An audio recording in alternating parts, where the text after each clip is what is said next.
I was engaged to a woman I'll call Lyla at the time, and I genuinely believed she was the love of my life. We had been together for almost 5 years, and our relationship felt solid. We were both lawyers, so we had fast-paced lives, but we always made sure to prioritize each other when we had free time. The year I proposed to Lyla was supposed to be the happiest year of our lives, but something happened that same year. My fiancée was unfaithful with my brother weeks before our wedding, and 3 years later, she returned with his child in a letter that broke my peace. If you've ever known an overachieving workaholic, you may understand how such a loss can shake them to their core. For Lyla, her job wasn't just a job, it was part of her identity, her pride, and her purpose. When she was discovered to have broken some company rules, she lost it. I won't go into the specifics of what happened because it's personal, but I will say that the company let her go pretty abruptly. I tried to be as supportive as I could, telling her that she didn't need to worry about money because we were engaged after all, and I felt it was my duty to take care of her during this difficult time because I knew that Lyla tended to obsess over things. She immediately applied to countless companies and corporations, but her field was highly specialized,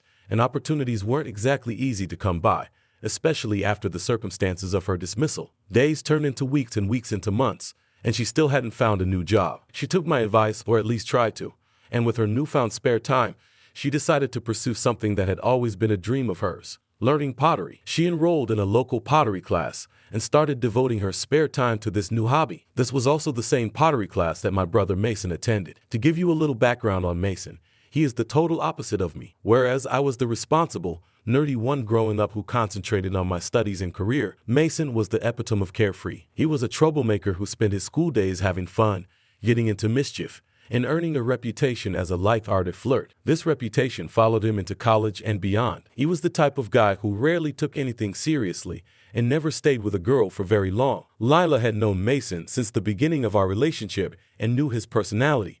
So when she started taking the same pottery class as Mason, I assumed that their paths would cross by chance. However, looking back, that was when things started to change in a matter of weeks. Lyla would come home and excitedly tell me stories about what she and Mason had done at pottery class or show me the pieces they had worked on. However, their interactions went beyond pottery, and they started spending weekends together doing things like going to art museums or trying out new restaurants. At first, I didn't think much of it, but Mason offered to pick her up and drop her off at class occasionally, which seemed considerate but unusual. I'm not the kind to sit quietly and let things fester, so one evening, I confronted Lyla directly and asked her if something was going on between her and Mason. She was shocked by my question, offended, and flatly denied that anything inappropriate was happening. However, as time went on, I couldn't ignore the changes in Lyla's behavior. She was spending far more time with Mason than I felt comfortable with, and it was beginning to affect our relationship. She clarified that her relationship with Mason was purely platonic, saying that it was lighthearted and enjoyable,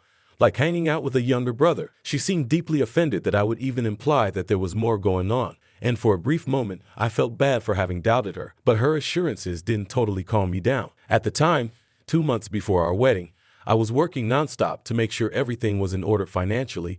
Ever since Lyla had lost her job, I assumed full responsibility for our home's finances and all of the costs associated with our impending wedding. She hadn't found a new job yet, and while she used some of her savings for emergencies or personal needs, I was bearing the majority of the load between paying for everything and the stress of wedding planning. My hours at work had become longer and more demanding, and I wasn't around as much as I should have been, which, in retrospect, may have allowed Lyla and Mason to become as close as they did. One evening, when I arrived home early from a business trip, I was excited to surprise Lyla and spend some time with her. However, as soon as I pulled into the driveway, I saw my brother's car parked outside. Normally, I wouldn't have given it much thought because Mason had a habit of dropping by unexpectedly, but this time it was already past 9 p.m., and it triggered a red signal to see his car there so late. I unlocked the door and entered quietly, and I could immediately hear a little chuckling coming from within. A part of me wanted to turn around and leave the house, but another part of me pushed me forward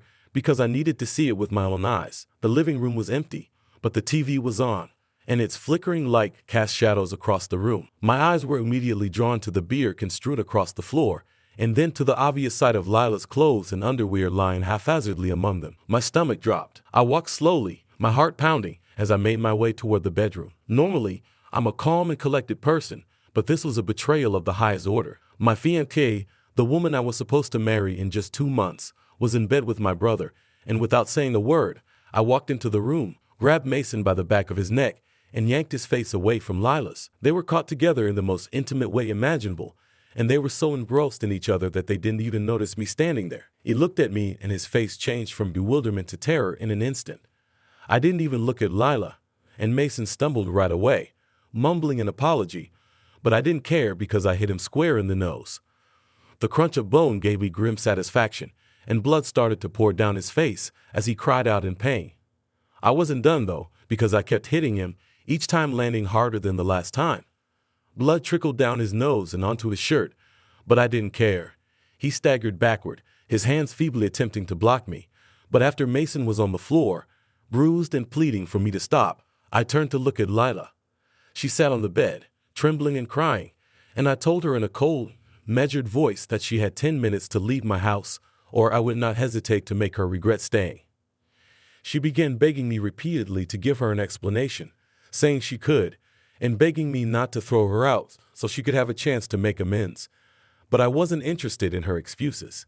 She scurried off the bed and started getting dressed with trembling hands after I told her, "Watch and tell me, you have 9 minutes left."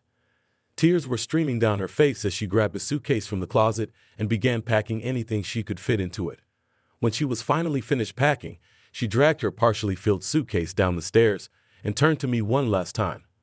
Her voice was broken as she pleaded with me to listen, saying that she loved me and that she deserved the opportunity to explain herself. I grabbed her hand, slid my engagement ring off her finger, and walked her to the door. She resisted, begging me to change my mind, but I was done. I opened the door and pushed her out into the night, and she staggered onto the porch, still sobbing and screaming for forgiveness. I didn't even turn around as I closed the door behind her. Her sobs were muffled. Mason's face was still covered in blood from our altercation, and even though I was still furious, I didn't want to be accountable for something worse happening to him, so I called my parents. In the meantime, my dad pulled me out into the backyard, away from Mason, where he could see that my hands were still shaking with anger and that I was barely holding it together. A little while later, Mason came outside with my mom, his face bruised, his nose bandaged. My dad was upset with Mason, and my mom was shocked, but they both said they would come over right away. My mom, a nurse, took charge of Mason's injuries, cleaning and dressing them. Fortunately, they were largely superficial. He apologized for betraying me and said he hadn't intended for things to go this way, but then he revealed that he was in love with Lyla. I turned to face him at last, and his eyes were like daggers. He continued by saying that he thought Lyla felt the same way for him, and that was the first time they had been together, as if that improved things. Then, he took out his phone and showed me their messages, which were full of flirtatious texts, secrets, and Lyla's admission of her unhappiness in our relationship. According to Mason, she had invited him to stay with her that evening because she believed I would still be on my work trip. As I stood there reading those messages, my anger flared up once more. Mason continued to talk, apologizing for betraying me, but insisting that he had never felt this way about anyone before. He begged me to forgive him, saying his words felt like daggers twisting in my wound. My dad, who had been listening quietly, finally had enough and reprimanded Mason severely, telling him how deeply he had wronged me and how ashamed he should be of himself. But my mother's response was different. Mason had always been her favorite, and I could see her struggling with the situation.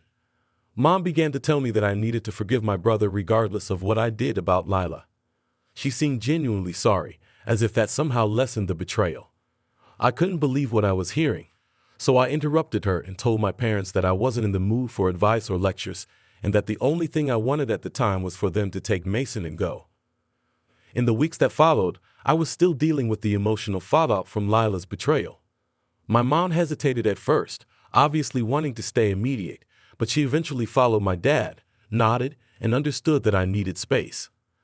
Lyla had been texting me constantly over the weeks, pleading for forgiveness and attempting to explain herself, but her justifications always came back to the same worn-out excuses that Mason had already given me. She claimed that she and Mason had never meant to hurt me. I ignored her messages for weeks, and then I got a phone call from Mason telling me that he and Lyla had recently learned that she was expecting a child, and that since she was carrying his child, he wanted to marry her and wanted my approval. I couldn't believe he dared to ask me this after the way they had both betrayed me, and my mother's response only made matters worse. She had been attempting to mediate a reconciliation between Mason and me, but now she seemed to see Lyla's pregnancy as a sign from God. Her words, which seemed to be an attempt to justify the unthinkable and excuse what they had done because it fit into her newly discovered dream of becoming a grandmother, hit me like a slap in the face. I told my mother immediately that I knew exactly what she was doing and that if she decided to choose Mason and Lyla, our relationship was over. I wasn't bluffing either. My brother's betrayal was terrible enough, but having my mother side with them was more, something I couldn't accept. My father attempted to remain neutral, possibly in the hopes that it would help ease tension somehow. My mother promised Lyla well-being and financial support, but there was a catch.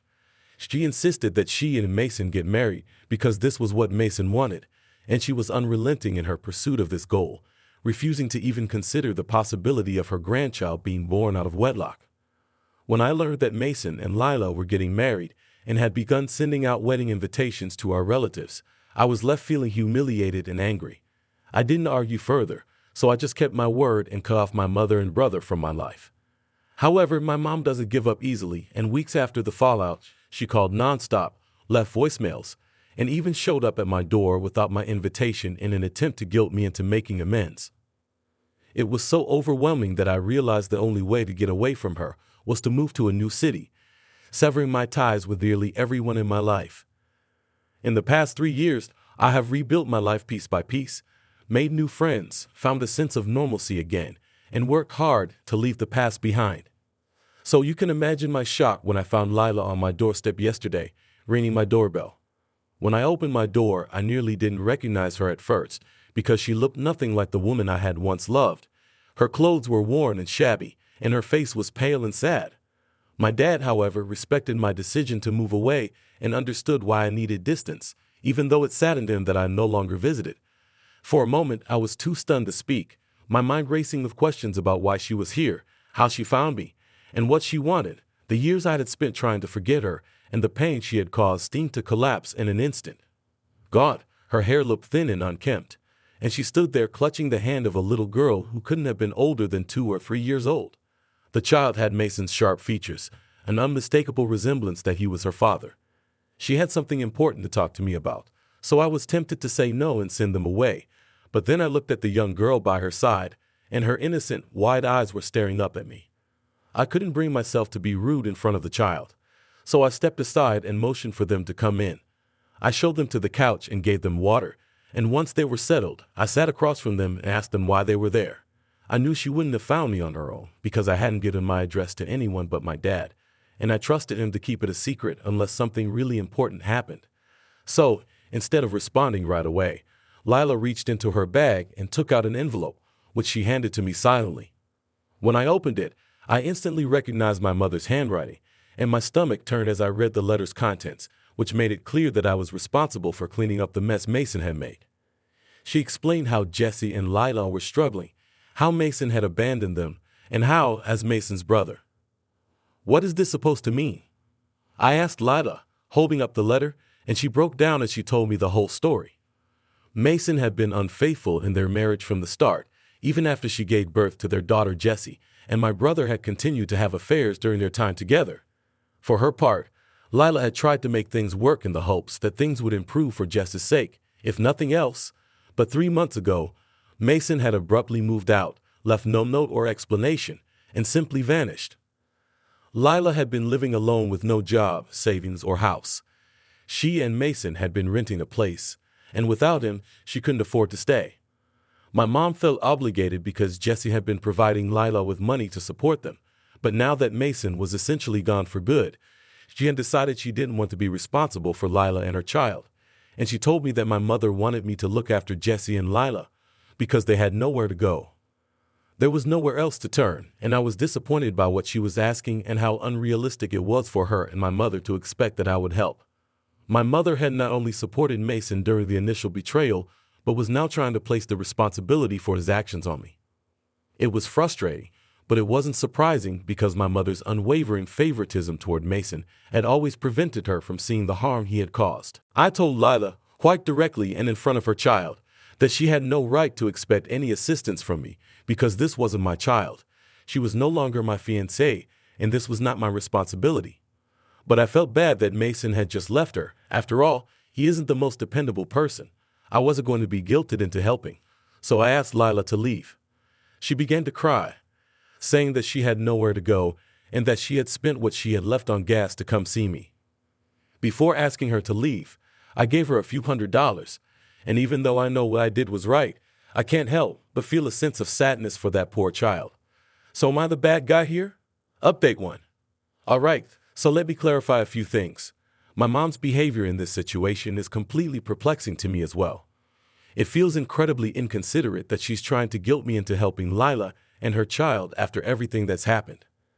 I understand that she may feel responsible for her grandchild, but she shouldn't expect me to clean up after her son's mistakes, especially after she completely ignored my feelings and sided with Mason during the entire betrayal. I agree with some of your comments that my dad disappointed me as well. Instead of providing the support I needed after the affair, he took a neutral stance. He did reprimand my brother that one time, but he never really sided with me completely by failing to confront my mom's manipulative behavior. He also contributed to this situation, and I intend to speak with him soon. Even though I feel some sympathy for her, given the circumstances, I also don't over anything. Her desperation is only highlighted by the fact that she showed up at my door with nothing but a child's emotional story. What I did, telling Lyla to leave and giving her money, but not offering to take on more responsibility, was an act of setting boundaries. I didn't do it out of resentment. I just clarified that I'm not responsible for fixing what Mason broke and that I'm not required to take care of her just because she's in a difficult situation. No, that child is not mine. Lyla and I had already broken up weeks before she became pregnant, and by the time we parted ways, we had stopped being involved. There is no doubt in my mind that Mason is her father. I don't need a paternity test because the resemblance is unmistakable. The child is his, and I'm not going to be dragged into any more confusion. I would rather not adopt my niece. I can't believe some of you are even suggesting this, regardless of Lyla's financial or other circumstances. We have not been together for a long time. The timeline is clear, and there is no chance that I am the father. I spoke with my parents about everything, and I already knew that my dad had given Lyla my address, but I wanted to hear it directly from him. So I called him and asked point blank why he agreed to share my location with her after I had repeatedly asked him not to. She is the mother, and it is her responsibility. I don't understand why she never worked after her marriage or why she didn't save up. Mason is the father, so even if they break up, both Lyla and Mason need to step up and take care of their child. Mason has no choice but to pay child support. My dad was silent for a moment, obviously uncomfortable, and then he sighed deeply and said, "I'm sorry, son. I am." His voice was heavy with regret. We've tried everything we could to help Lyla, but with Mason gone for so long, we could only do so much. Your mom pleaded with me to give her your address, saying that perhaps if you saw her after all this time, you'd want to help her in some way since she has nowhere else to go. I could feel my frustration building and asked him why he thought I would ever help someone like her after she betrayed me with Mason and hurt me. He said he understood why I was upset and that neither he nor my mom wanted things to go this way, but Lyla and Jesse were family too, so he thought I was their only option.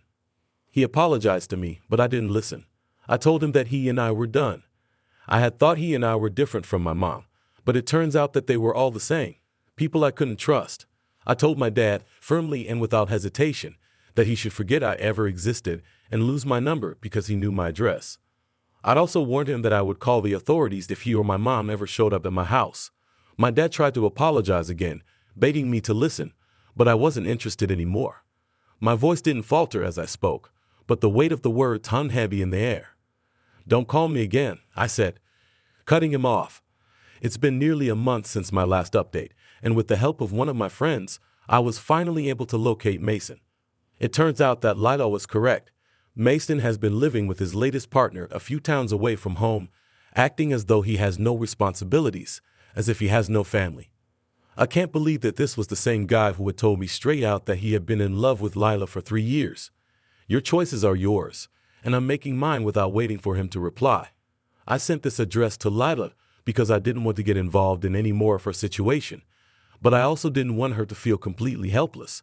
The same guy who had completely upended my life was living with someone else, acting as though he hadn't just abandoned his wife and child.